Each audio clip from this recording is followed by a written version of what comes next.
Donc, messieurs, bienvenue à ce troisième laboratoire, celui sur la gravité.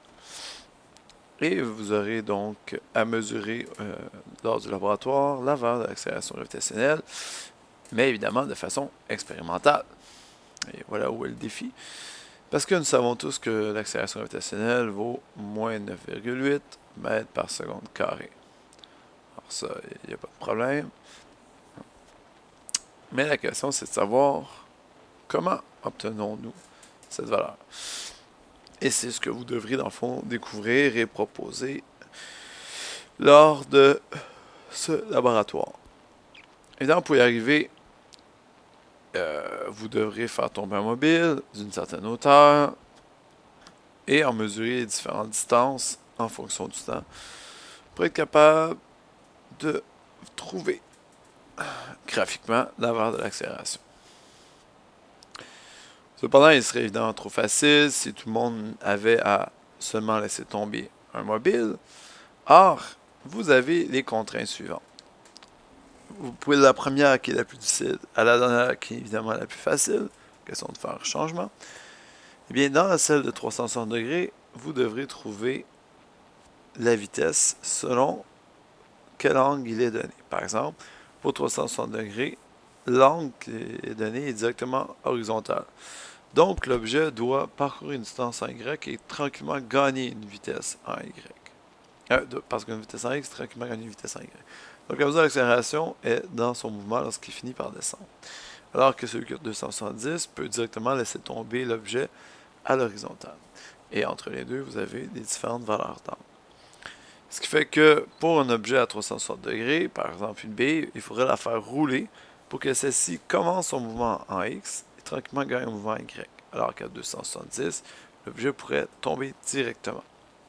Et entre les deux, évidemment, il va y avoir une certaine variation.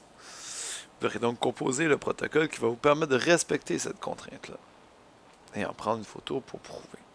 Une fois que vous aurez mesuré ces différentes valeurs et que vous aurez trouvé une façon de le traduire sur une composante, vous allez obtenir plusieurs valeurs de position en Y, évidemment, parce que l'accélération se passe en Y.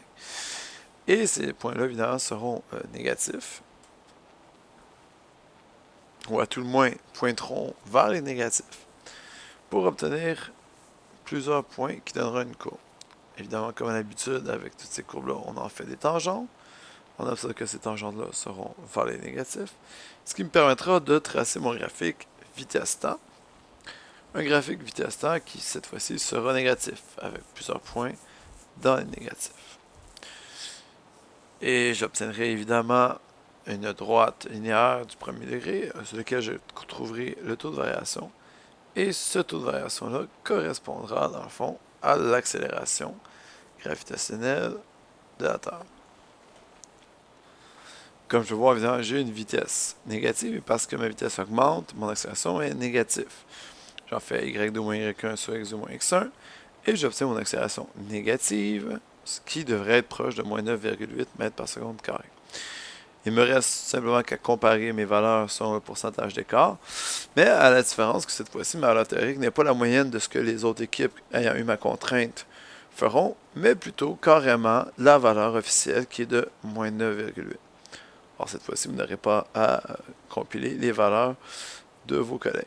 Cependant, vous aurez à calculer ce qu'on appelle le pourcentage de reproductibilité, c'est-à-dire vous devrez refaire ce que vous faisiez dans les deux premiers laboratoires pour voir jusqu'à quel point vous êtes reproductible comparé à vos collègues.